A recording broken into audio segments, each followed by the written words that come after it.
Beijing के हालात जानने के लिए मैं अपर्णा का रुख करूंगी। अपर्णा, बीजिंग में भी हालात बेहद बुरे। बिल्कुल, देखिए चीन के लगभग हर हिस्से से ये जो तस्वीर सामने निकल कर आ रही है वो बेहद डरावनी है। बीजिंग की बात करें या चीन के दूसरे इलाकों की बात करें तो यहाँ डॉक्टर और हेल्थ वर्कर अब बीजिंग भेजे गए हैं वहां पर हालात को संभालने के लिए, क्योंकि यहाँ पर जितनी भी संख्या में डॉक्टर्स हैं, दूसरे हेल्थ वर्कर्स हैं, वो मरीजों की संख्या के आगे काफी नाकाफी साबित हो रहे हैं। और ऐसे में दूसरे हिस्सों से अब बीजिंग डॉक्टर्स पहुंचाए जा रहे हैं और साथ ही हेल्थ वर्कर्स भी पहुंचाए जा रहे हैं। बड़ी बात यह है शोभना कि चीन में इस समय लगभग तमाम हेल्थ वर्कर्स हैं या डॉक्टर्स हैं, उनकी हालत भी मरीजों से अलग नहीं है, वो भी बीमार हैं। बिल्कुल अपर्णा, और लगातार तस्वीरें हम दिखा रहे हैं। कल हमने भारत की बात कार्यक्रम में भी वो तस्वीरें दिखाई कि जो हेल्थ वर्कर्स हैं, जो डॉक्टर्स हैं, वो खुद कोरोना से जूझ रहे हैं और उस स्थिति में उनको उपचार करना पड़ रहा है। एक एक सांस के लिए वो जिसे कहा जाए कि जंग लड़ रहे हैं। चीन के अस्पतालों में जगह नहीं है। हालात ये है कि कुर्सी पर ही लोगों को बिठाकर ड्रिप लगाने की नौबत पहुंच गई है।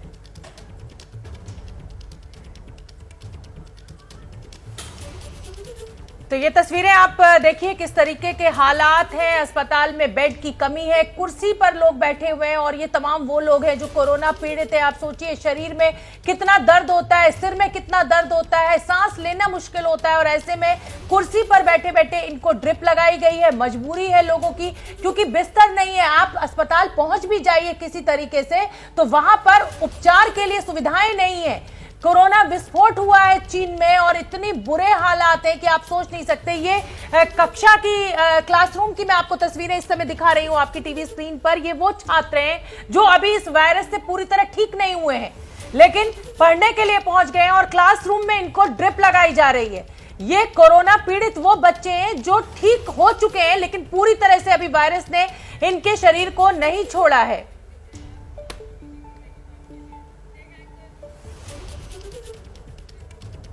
और इस समय की बड़ी खबर बीजिंग से आपको बता दें, बीजिंग में कोरोना से हालात बेहद बुरे हैं। चीन के दूसरे इलाकों से डॉक्टर और हेल्थ वर्कर्स को बीजिंग भेजना पड़ रहा है और सिर्फ बीजिंग नहीं, चाहे आप शंघाई की बात कर लीजिए, चाहे ज्वांगजू की बात कर लीजिए, हर जगह स्थिति इतनी खराब है कि हेल्थ वर्कर्स को एक शहर से दूसरे शहर भेजना पड़ रहा है। हेल्थ वर्कर्स जो है वो बड़ी संख्या में कोरोना पीड़ित है। मुझे लगता है कि इस स्थिति में अखिलेश, विदेशों से अब चीन को लगता है कि हेल्थ वर्कर्स और दूसरे जो नर्सेज हैं या दूसरी जो दवाई की सुविधा है वो मंगानी पड़ेगी। बिल्कुल, और कल ही खबर ये आई थी शोभना की जो मेडिकल के स्टूडेंट हैं भारत में भी, चीन में जो लोग पढ़ाई करते हैं उन्हें भी कहा गया कि आप वापस लौटें, ज्वाइन करें। मतलब जिस तरीके की स्थिति बनी हुई है इसी से आप अंदाजा लगाइए।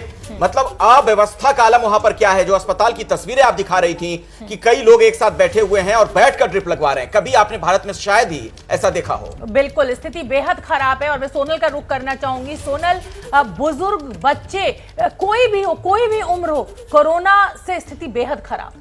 बिल्कुल शोभना, मैं ये कहना चाहूंगी बुजुर्गों को ज्यादा अफेक्ट करा और बच्चों को, क्योंकि कहीं ना कहीं बुजुर्गों की इम्यूनिटी काफी तौर पर वीक मानी जाती है और साथ ही बच्चों की, क्योंकि जो मध्य वर्ग के जो लोग होते हैं यानी कि यंगस्टर्स, तो कहीं ना कहीं उनके लिए बच पाना थोड़ा आसान रहता है। शीशे के पास कुर्सी पर ही एक डॉक्टर बच्चे का इलाज कर रहा है। पास में बच्चे की मां घुटनों के बल बैठकर गिड़गिड़ाती नजर आ रही है। आसपास कई और बच्चे भी नजर आ रहे हैं। इन तस्वीरों को देखकर किसी का भी दिल पसीज जाए। तस्वीरें चीन के ग्रामीण स्वास्थ्य सेवा केंद्र की हैं। ये भी बच्चों के एक अस्पताल की तस्वीरें हैं। बच्चों के साथ उनके माता पिता नजर आ रहे हैं। महिला जो पर्ची दिखा रही है उसके मुताबिक इस महिला से पहले 372 बच्चे वेटिंग लाइन में हैं और ये हालत रात में है। तस्वीरें होंजो सिटी अस्पताल की हैं। चीन के अस्पताल कई तरह की कमियों से जूझ रहे हैं। अस्पतालों में खून की भारी किल्लत है और डिमांड बढ़ गई है। बच्चों के अस्पताल में भी सुविधाएं पटरी से उतरी हैं। बुजुर्गों के बाद सबसे ज्यादा बच्चे ही कोरोना की चपेट में हैं।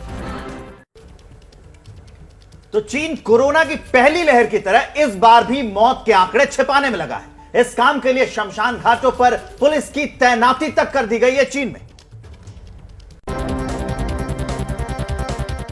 लंदन की एक रिसर्च रिपोर्ट के मुताबिक कोरोना से रोज चीन में 5000 से ज्यादा लोगों की जान जा रही है, लेकिन चीन की सरकार सही आंकड़े नहीं दे रही। ये बीजिंग के एक फ्यूनरल हाउस के अंदर का वीडियो है जहां 24 घंटे लोग काम कर रहे हैं।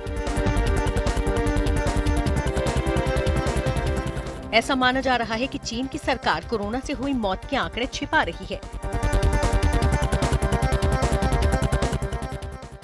और उसकी गवाही देती हैं ये तस्वीरें। ये वीडियो एक शमशान के बाहर का है जहां गाड़ियों की भीड़ दिख रही है और इसी भीड़ में पुलिस की गाड़ी भी है। लोगों को आशंका है कि मौत के आंकड़े छिपाने के लिए सरकार ने पुलिस की ड्यूटी लगा दी है। अब इस तस्वीर को देखिए, ये राजधानी बीजिंग के उपनगर डोंगजियाओ की है। यहाँ कारों की लाइनें लगी हैं और बताया जा रहा है कि कारों में शव हैं। लेकिन डोंगजियाओ के इस शमशान घाट में जगह नहीं है कि इनकी एंट्री हो सके। चीनी भाषा में एक शख्स यही बताते हुए वीडियो बना रहा है, जो सोशल मीडिया पर वायरल है। स्थिति की भयावहता का अंदाजा लगाइए कि जो फ्यूनरल होम्स हैं वहां पर लाश ही लाश हैं। चिंता बढ़ाने वाली बात यह भी कि शवों से भी संक्रमण फैलने की चेतावनी जारी कर दी गई है। फ्यूनरल होम यानी शवगृह के अंदर शवों को संभालने वाले 2-4 लोग हैं और लाशों का अंबार लगा है। चारों तरफ पीले रंग की प्लास्टिक में लिपटे शव नजर आ रहे हैं। वीडियो बनाने वाला शख्स कुछ बात करता है, जिसके बाद ताबूत को शीशे के कवर से ढका जाता है। यहाँ जो बातचीत चल रही है वो सुनकर आप सकते में पड़ जाएंगे। वीडियो बनाने वाला शख्स जब स्वास्थ्य कर्मियों से पूछता है कि उन्होंने पीपीई किट या फेस मास्क क्यों नहीं लगाया है, तो जवाब मिलता है, हम सब पॉजिटिव हैं।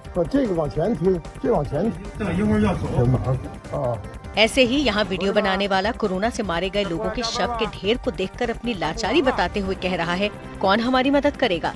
चीन में कोरोना से लोगों की जान तो जा ही रही है, लेकिन सबसे खतरे की बात यह है कि डेड बॉडी से भी संक्रमण फैल रहा है। स्टडी के मुताबिक शवों को संभालने वालों पर कोरोना संक्रमण का सबसे ज्यादा खतरा है। इसीलिए स्वास्थ्य कर्मियों के साथ साथ परिवार को भी सतर्क रहने की चेतावनी जारी की गई है। तो हर तरफ शव ही शव नजर आ रहे हैं। चीन में मरीजों के साथ साथ डॉक्टर भी कम परेशान नहीं हैं। कोरोना पॉजिटिव होने के बावजूद डॉक्टर्स को अपनी ड्यूटी करनी पड़ रही है।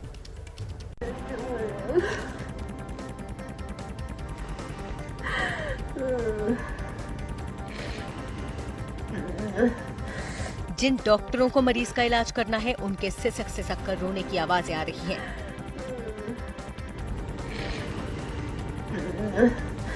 कोई अपनी टेबल पर सिर रखकर निढाल है, तो कुछ डॉक्टर सिर पकड़े बैठे हैं। ये तस्वीरें चीन के शेंजन अस्पताल की बताई जा रही हैं, जहां डॉक्टर लाचार हालत में बैठे हैं। जानकारी के मुताबिक यहां एक डॉक्टर और एक नर्स की कोरोना से मौत हो चुकी है।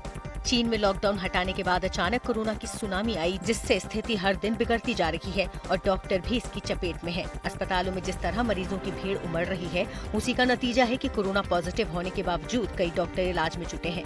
कई अस्पताल में तो पूरा स्टाफ कोरोना के संक्रमण में है, लेकिन स्थिति को देखते हुए किसी को छुट्टी नहीं दी जा रही। काम का बोझ इतना ज्यादा है कि डॉक्टर्स को बिना रुके, बिना किसी ब्रेक के लगातार काम करना पड़ रहा है।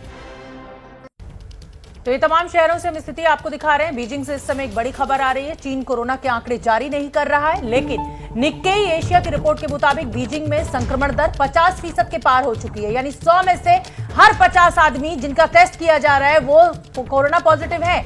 कई इलाकों में तो ये दर 70% से ज्यादा हो चुकी है, जो कि बहुत ज्यादा है। आपको याद होगा जब डेल्टा वायरस ने भारत में इफेक्ट किया था, तो कोरोना का जो पॉजिटिविटी रेट था वो 27 से 28% मैक्सिमम पहुंचा था।